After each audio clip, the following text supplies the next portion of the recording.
Pemirsa video kami yang berbahagia, perkenankanlah saya akan menyampaikan suatu ibadah yang kita kerjakan khususnya kaum pria tiap seminggu sekali, yaitu ibadah Jumat. Ibadah Jumat bukan hanya sekedar sholat, tetapi sebelumnya ada suatu amalan yang sangat syarat faedah, tetapi juga banyak hal-hal yang perlu kita perhatikan, dan kalau tidak kita perhatikan akan menyebabkan ibadah Jumat kita sia-sia. Dan kalau ibadah Jumat kita sia-sia, maka terjadilah apa yang dinamakan musibah dalam beragama.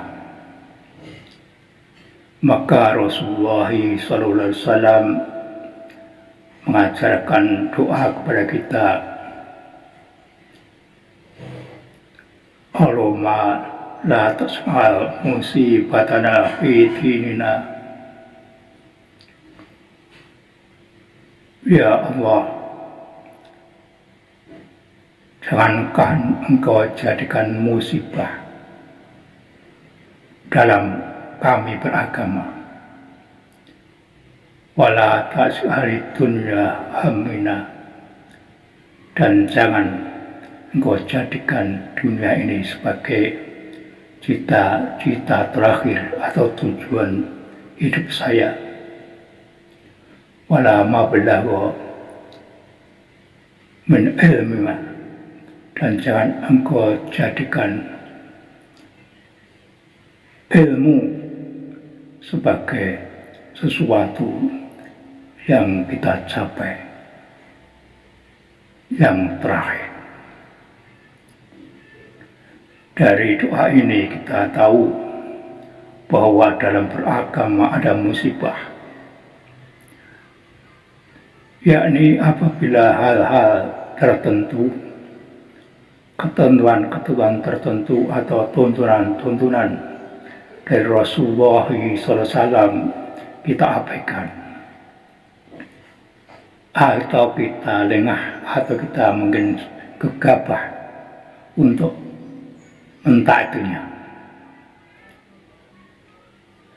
Dalam ibadah Jumat diterangkan dalam hadis-hadis Rasulullah, yaitu ada yang menyangkut kedatangan kita, ada yang menyangkut pahala, ada yang menyangkut larangan. Saya sampaikan untuk yang pertama, yaitu pernah Ibnu Abbas ditanya tentang seorang laki-laki yang melaksanakan puasa di siang hari dan sholat di malam hari, namun dia tidak menghadiri sholat Jumat dan sholat berjamaah di masjid. Maka dia menjawab, orang itu di neraka. Ini adalah musibah dalam beragama. Walaupun puasa, walaupun sholat malam, tetapi dia tidak menghadiri sholat Jumat dan sholat berjamaah di masjid, maka ia termasuk orang yang terkena musibah agama. Yang selanjutnya dikatakan dalam sebuah hadis bahwa apabila datang hari Jumat, maka setan akan berpagi-pagi membawa benderanya menuju ke pasar-pasar sambil menaburkan rintangan atau penghalang-penghalang sehingga manusia, terutama orang yang beriman, itu akan mengakhirkan sholat Jumat. Nah, ada beberapa hal yang terkait dengan kehadiran orang sholat Jumat. Kelompok satu dinyatakan bahwa ada orang yang hadir dalam sholat Jumat sambil bicara, maka bicaranya itulah yang menjadi bagiannya. Artinya dia tidak mendapatkan apa-apa atau pahala atau kebaikan dalam kehadirannya.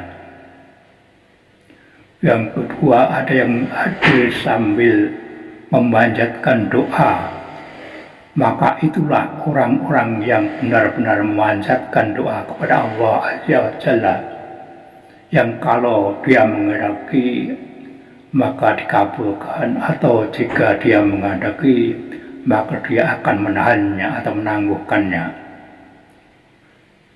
Yang ketiga adalah orang yang hadir sholat Jumat dengan sikap diam dan tenang, tidak melangkai pundak orang lain, tidak menyakiti orang lain, maka Jumatnya menjadi penebus dosanya hingga Jumat berikutnya ditambah 3 hari. Ada pula Rasulullah menggambarkan bahwa orang yang datang pada hari Jumat untuk melakukan ibadah Jumat,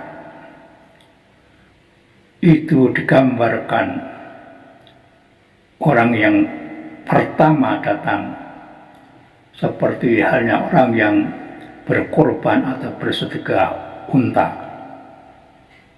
Kemudian yang kedua seperti orang yang berkorban atau bersedekah sapi. Yang ketiga seperti orang yang berkorban atau bersedekah kambing yang bertanduk atau kambing kibas. Yang keempat seperti orang yang berkorban atau bersedekah itik. Yang kelima seperti orang yang berkorban atau bersedekah ayam. Dan yang keenam seperti orang yang berkorban atau bersedekah telur. Maka ketika khotib sudah naik mimbar,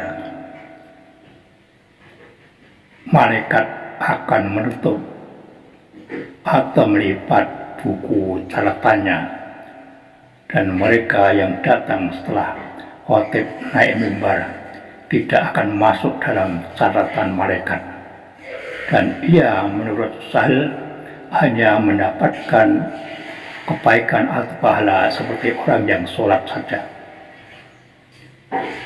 Ini ada tingkatan-tingkatan tertentu.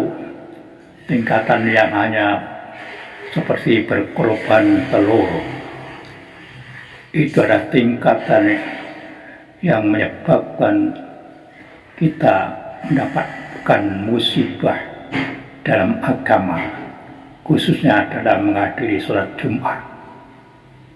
Karena sekian banyak kebaikan, sekian banyak pahala, tetapi mengapa dia hanya mendapatkan seperti orang yang berkorban telur?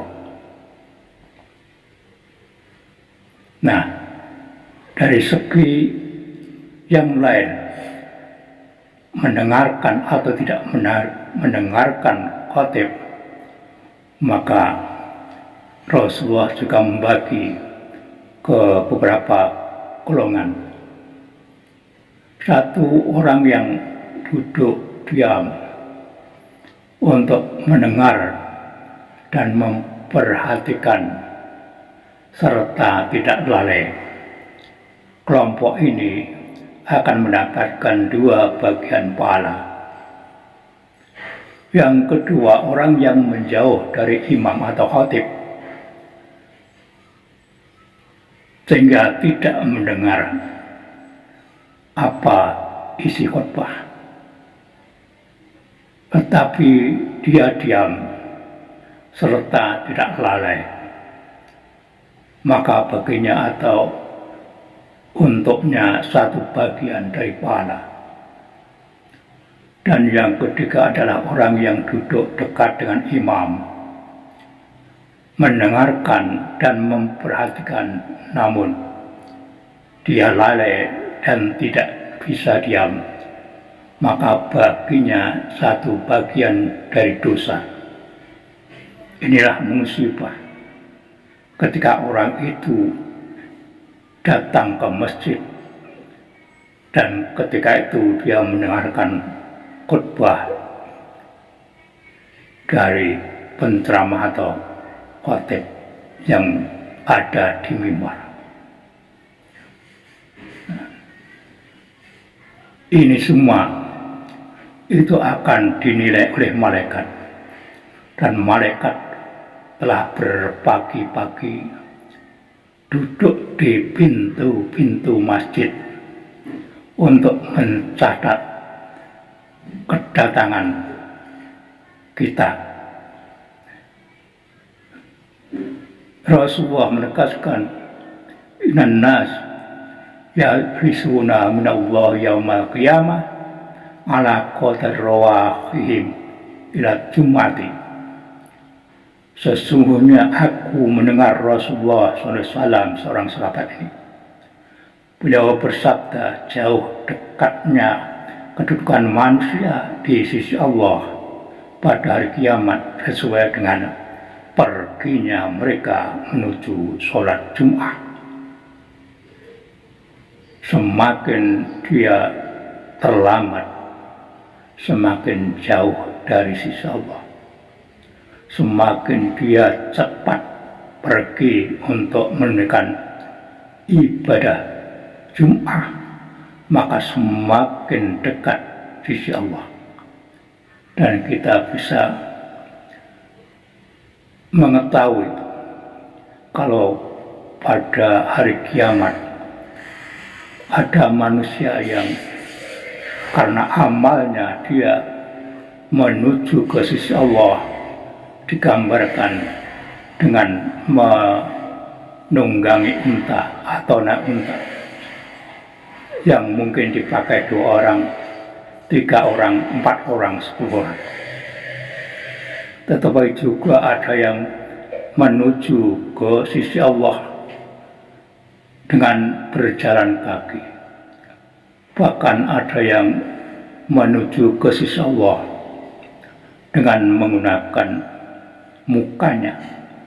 mukanya di bawah, kakinya di atas.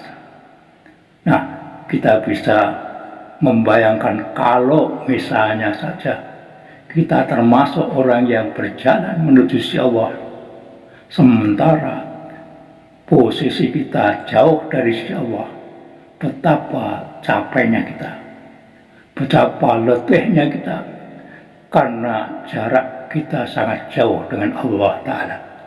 Dan itu terjadi yaitu dalam kaitannya dengan orang yang berangkat menuju ibadah sholat Jum'ah. Semakin kita terakhir semakin jauh, tetapi semakin kita awal maka semakin dekat dengan sisi Allah. Yang selanjutnya kita juga diperingatkan adanya larangan-larangan. Yang pertama, larangan melangkai leher orang-orang atau menyela antara 2 orang setelah datangnya khatib. Jadi ketika khatib sudah naik mimbar, kemudian kita lewat dengan cara melangkai leher orang-orang atau menyela di antara 2 orang, maka dikatakan oleh Rasul, bahwa orang itu seperti orang yang menarik khususnya di neraka, atau bahkan juga dikatakan orang itu dibuatkan baginya jembatan ke jahanam. Larangan yang kedua adalah duduk mendengarkan khotbah yang disebut ihba atau khutbah, yaitu dengan cara meletakkan kedua lutut di dadanya ketika khotib sudah ada di mimbar hari Jumat. Ini adalah sebuah larangan. Yang lain yang harus kita perhatikan. Kemudian yang ketiga adalah berbicara. Jadi berbicara, walaupun hanya mengatakan menyuruh orang lain diam, itu termasuk berbicara. Dan orang yang berbicara ketika khotib berkhotbah, maka dikatakan dalam hadis, ia telah lalai dan dilalaikan, maka ibadah Jumatnya sia-sia, artinya tidak mendapatkan pahala. Maka dikatakan dalam hadis, fastami'u wa ansitu, dengarkanlah dan diamlah. Fa inna lil muhsinitil ladzi la yasma'u minal hamdi.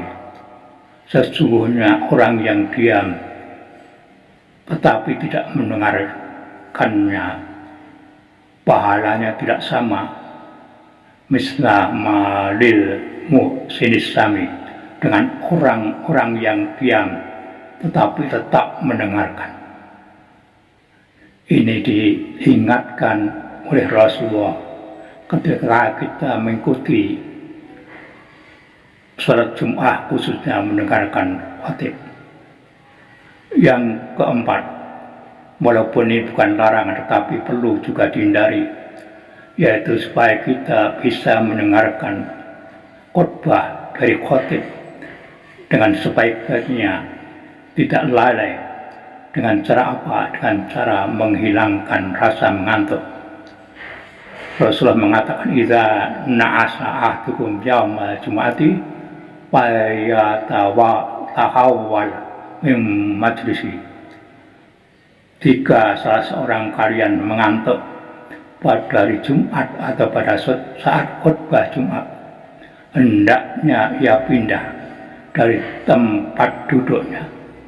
Inilah larangan-larangan dari Rasulullah yang mengharapkan kita jangan lengah dan jangan gegabah dalam menjalankan ibadah Jumat.